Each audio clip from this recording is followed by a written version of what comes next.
let's just dive right into this explainer. Today, we're going to unpack this absolutely fascinating psychological framework, all about how we completely, almost comically, misinterpret our daily struggles. Think about it for a second. The last time something went wrong in your life, how did you actually react? We're going to look at a brilliant breakdown of why we treat our problems entirely the wrong way and how just tweaking our perspective can literally change the entire trajectory of our lives. It all kicks off with a really simple, kind of uncomfortable question. Why on earth do we show off our problems? I mean, we've developed this modern, almost funny addiction to self-pity and sympathy. Instead of actually, solving our issues, we parade them around like they're badges of honor.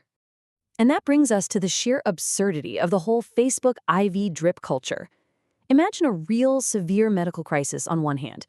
Now contrast that with someone posting a picture of a slightly bandaged pinky finger. On social media, making sure to strategically frame an IV drip in the background, all wrapped up with some sad, dramatic poetry. We actively blow up our most minor issues just to farm sympathy. It's kind of become this societal disease of self-pity, hasn't it? So here's our roadmap for today to shift that mindset from denial to objective acceptance. We're going to hit 5 key stops: promoting the problem, denial versus acceptance, hidden opportunity, bridling arrogance, and finally, life's trajectory. Let's jump right into step 1, promoting the problem, or the trap of self-pity. There's an absolutely crucial first rule here. The problem you constantly talk about, it actually grows bigger, not smaller. Think of a problem like a sealed letter that just got dropped at your front door. Instead of just opening it up to see what's inside, you run around the whole neighborhood showing the unopened envelope to everyone you meet. Like, if you have a kidney stone, the logical move is to tell a doctor, right? But instead, we have this weird habit of cornering random acquaintances just to complain about our kidney pain.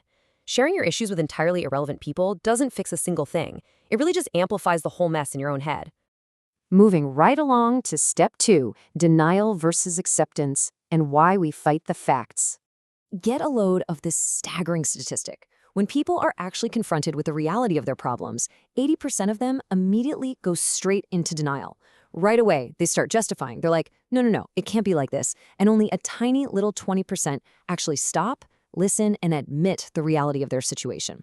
When a counselor, a guide, or even just life itself points out the root of a problem, we tend to get super defensive. But try thinking of the universe or whoever is trying to help you as just a postman.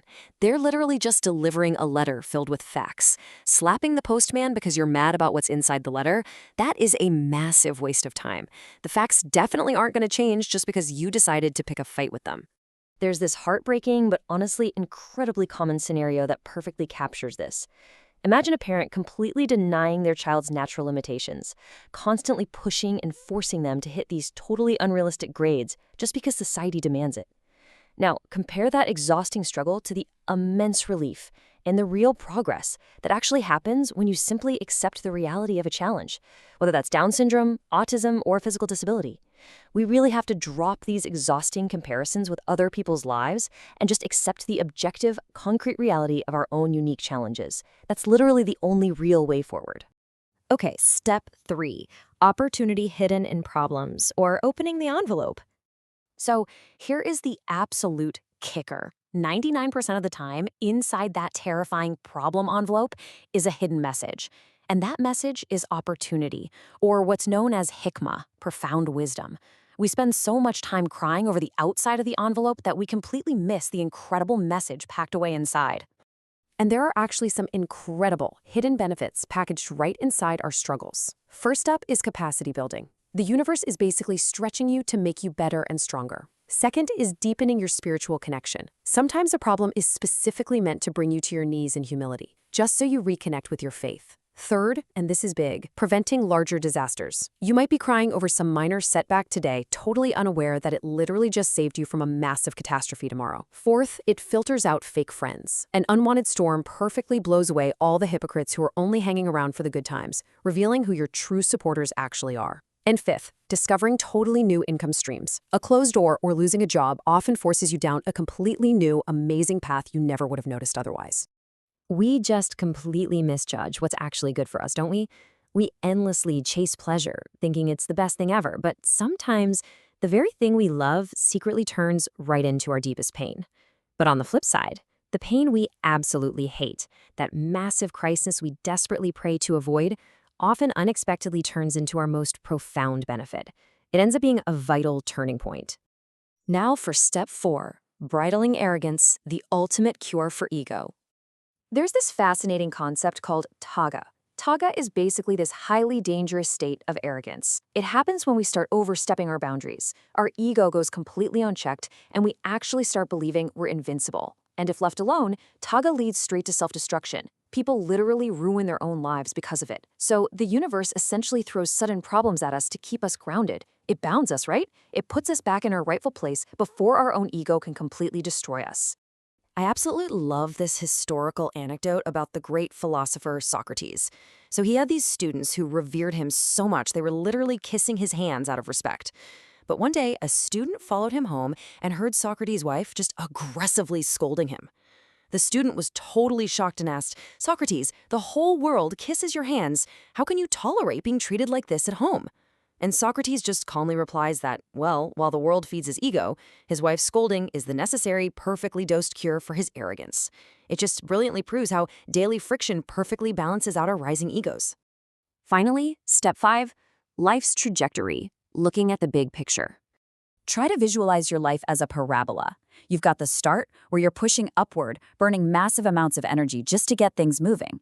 Then you hit the peak, right in the middle, where things are finally flowing naturally with their own momentum. And finally, the end, which is that inevitable downward descent. That is your trajectory.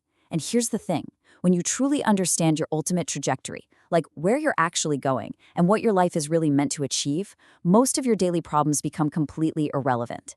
If someone says something nasty about you, but your trajectory is locked onto a massive, fulfilling goal, that insult doesn't even register on your radar. And this whole framework reveals the immense power of having crystal clear priorities. It basically suggests defining your top 1 to 5 life goals. Because honestly, if you don't know what those are, you're going to get dragged right into every random emotional drama that walks by. But when your top 5 core goals are set in stone, you gain the ultimate superpower, the power to simply say no. You can look at someone else's noise, someone else's petty little drama, and confidently say, "I'm sorry, but this just isn't on my trajectory." So I want to leave you with this final, really critical thought to chew on. Think about those heavy, sealed envelopes you're needlessly carrying around right now. What totally irrelevant problem do you need to just say no to today? It's time to stop proudly promoting your pain, guys. Accept the facts the postman delivered, open up that envelope to find the hidden opportunity, and get focused right back on your true trajectory. Thanks so much for joining me on this explainer, and keep learning.